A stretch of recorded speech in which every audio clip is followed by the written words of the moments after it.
We'll see. Is everybody ready to go? Let's proclaim the greatest radio show. Welcome, fans, to another episode of The Spread. I'm your host, Jim Sella, here with Jay Dash. Moving along with our defensive camp battles. Got the safeties coming for you today. The Steelers starting safeties, Dash. Obviously, it's going to be Sean Davis Willie and Mike Gay. Mitchell. Yeah, Willie Gay, according to Facebook and Twitter. But Sean Davis, Mike Mitchell, definitely locked up as number one. I mean, come on. The Steelers were 9-1 when those two became the starting safeties together last season down the stretch. The only loss to the New England Patriots in the AFC Championship game. Which again proves my point that the Steelers are slow starters and strong finishers. Please believe. Behind them, you have Robert Golden. He's been a guy who's been in Pittsburgh for a few years now. He's played solid when he's had to play. He was able to fend off Shamarko Thomas for a few years to be the number 2 guy, even though Shamarko was garbage, and he's moved along to, I forget who. I think he signed with the Giants, maybe, I read the other day. He signed somewhere. Yeah, dude was garbage. Yeah, I liked him. I liked his name. Yeah, he had a sweet name. He just couldn't get on the field. Yeah, everybody thought that dude was going to be a beast. Yeah, that's just another part of Pittsburgh media pumping guys up, and I'm afraid that they're doing the same thing with Cam Sutton and that, what is it, Brian Allen, I believe, was the other cornerback that they took later in the draft.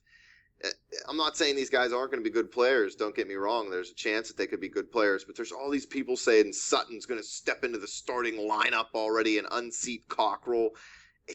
It's probably not going to happen, man. They're rookies. This stuff doesn't happen on Steeler teams. I'm not saying it can't. I'm not saying it won't. But I'm saying it probably won't at the beginning of the year. Yeah, at the beginning of the year, but you'd expect one of those dudes to step in, right, at some point during the season. I mean, at least Sutton got to get in there, right?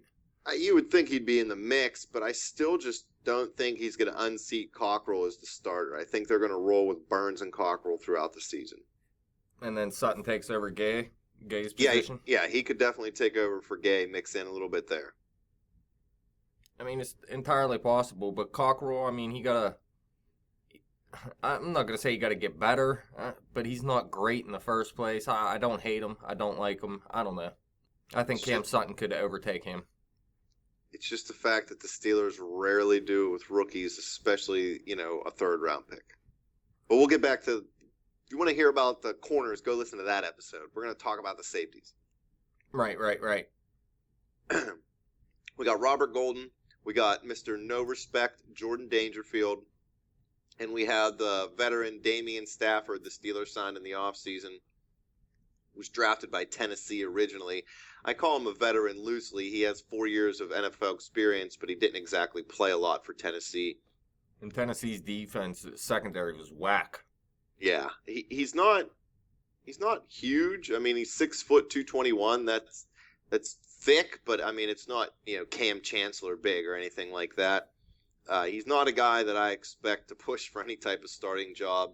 He's a guy I feel kind of just the Steelers signed him. He was playing in Dick LeBeau's defense, which, Keith Butler's still running at least some form of Dick LeBeau's defense. So you figure this guy can come in, at least figure out the terminology a little bit quicker than, maybe somebody else would have. He can be a good special teams player, punt coverage, kick coverage guy.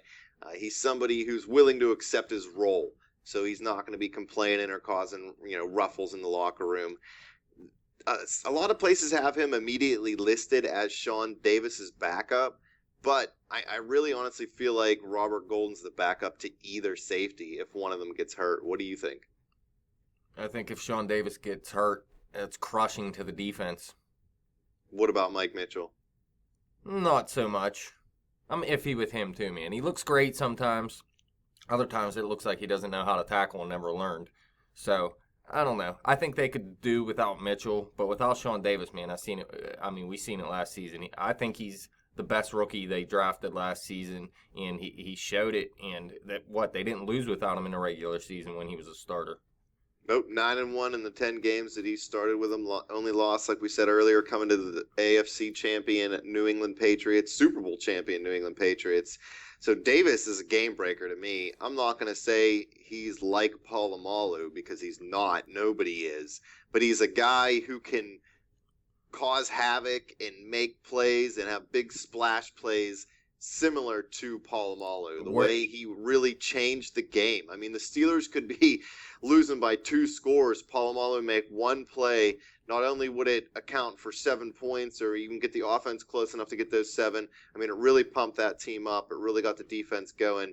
Davis is a playmaker. He's a guy that can move into nickel corner in various situations. I'm not saying they're going to play him like that, but he has the skill set to play that area. So not a lot of safeties can step in and play corner. They're too big, not agile, not fast enough. Davis is all those things and more.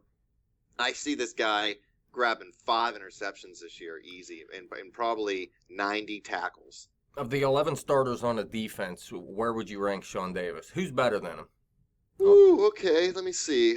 Hayward, you're going to say is better for sure, just because he's earned it. I think Tuitt, I would say, is better just because he's been doing it a few more years. That's 2. Bud Dupree, I wouldn't rank above Davis. No. Not yet. Ryan Shazier, I'd rank on the same level as a game breaker when he's healthy. James Harrison was in the past, still is a game breaker, but not. He's just so old that he can't do it as much, that he used to be able. He's not going to get no 12, 15 sacks. Then you got Artie Burns, Mike Mitchell, and Ross Cockrell, and I mean, Artie is alongside Sean Davis, and I think he's going to be a great corner, but I think Davis has a chance to make more impact plays for this defense. So I'm putting him at like 3rd, 4th at worst. Yeah, I don't know. I might put him above one of those DNs. Maybe both. I don't know, man. We'll have to see this season. But right now, I'll let Hayward be number 1. But I think Davis is right there with Tuitt already. So who, and I hate this comparing thing, but to me, he looks more like an Ed Reed style player than a Troy Polamalu, just because Polamalu was so unique. Yeah, I don't think a lot smaller, I guess, than Dave. Maybe not a lot smaller, but smaller than what Davis is. Yeah, I don't think anybody is ever going to compare to Troy Polamalu that much, man. His game was completely different than any other safety ever, pretty much. But if you want to compare him to Ed Reed, that's cool. I'll take a Ronnie Lott in there, too. Believe it. Do you think Davis has a chance to bring this defense to where it needs to be for the Steelers to win a Super Bowl? I mean, I thought the defense was good enough to win a Super Bowl last season, and I think they should be getting better this season. I'd like to see an upgrade over Mike Mitchell at some point would help. An upgrade over Ross Cockrell at some point would help, but nothing's ever perfect. So I think the defense is good enough with the type of offense they have. But again, I complain about the offense a lot, man. They're a 30-point per game team that scores 24 points per game. Yeah, the offense is, I hate to use this term, but kind of let us down over the last few years as far as their potential anyway. They're still beasts, don't get me wrong. I like it. Over under 4 interceptions for Davis this year. How many did he have last year? Not that it matters, really. I think maybe 2 or 3 at most. He didn't start the whole year. Yeah, I mean, interceptions are hard to predict because it can go up and down from season to season. Some of the best defensive backs in the game would have 7, 8 one season. Next season, they won't even get thrown at and have 1, you know what I mean? So it's hard to say, but I'll go right around there, over. Over 4. Over or under 80 tackles for him. Over. Over under 90. How many does Mike Mitchell average? Probably somewhere between 8. 75 to 85. Well, I'm going to say over then, if that's the case. I think it's going to be over 90, mostly because the loss of Lawrence Timmons, and I'm not saying Davis is going to come up and play linebacker or anything, but you're going to see the defense different than it was last year. We tried to funnel a lot of runs right at Lawrence Timmons because of how good of a tackler he was, similar to how they did it in Baltimore with Ray Lewis. When you don't want to funnel the run to the safety, I'll tell you that. No, but I do think that on some run plays this year, more than last year, you might see Davis creeping up to the line of scrimmage so that he's a little closer at the snap of the ball, just because they're, I don't want to say weary of what Vince Williams can do, but they're definitely going to be trying to make up a little bit for what Lawrence Timmons could do in the middle of that defense. I can see that. Over or under 2.5 sacks for Davis this year? Under 2.5. Who do you think out of the defensive backs will have the most sacks? I would guess probably him, man, or I don't know. Maybe if I'm not going to say Willie Gay, but if someone stepped in for Willie Gay early enough, maybe whoever took over that spot. But I'll say Davis at 2. Now, I read an article the other day, Dash. We've been talking about this since, 2 years ago, really, especially last year. Keith Butler came out and said specifically, these aren't his exact words, but he specifically said, we need to get more pressure, rushing only 4 guys. We need to be able to use more of our guys in coverage. Do you think the Steelers' defense can do that? Well, it doesn't mean I don't think I want Harrison in that much unless Harrison's the 4th guy.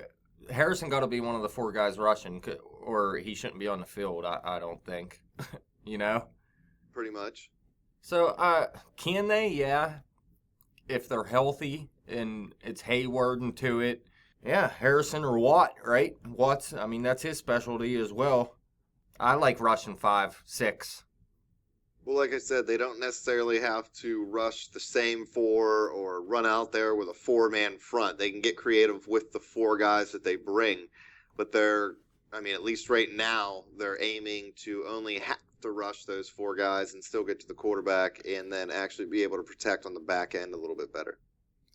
I mean, it all sounds great, but it sounds like something that'll be hard to do, man. I love when there's a 5-6 man rush. That's really what kept these Steelers defenses as one of the top defenses over the years. You know what I mean? It's tough nowadays with the quick passing game.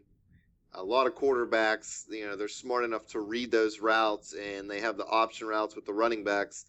So I'm not saying that they shouldn't rush 5 or 6. I just think that the way the offense has evolved in the NFL over the last few years, it makes it a lot harder with quarterbacks, that are smart like Tom Brady. They can hit those empty zones from where those guys are rushing from. So I think in a way that's kind of what the Steelers are trying to, I don't want to say move away from, but have to do less. Obviously, if you can get the same amount of pressure with 4 guys that you can get with 5 or 6, then yeah, it's obvious. Then it's great. But it's easier to say that than it is to do it. Didn't they want to do this last season too and wasn't rushing as many early in the season, and then they weren't getting any sacks at all, and then they started rushing more and it started to work out?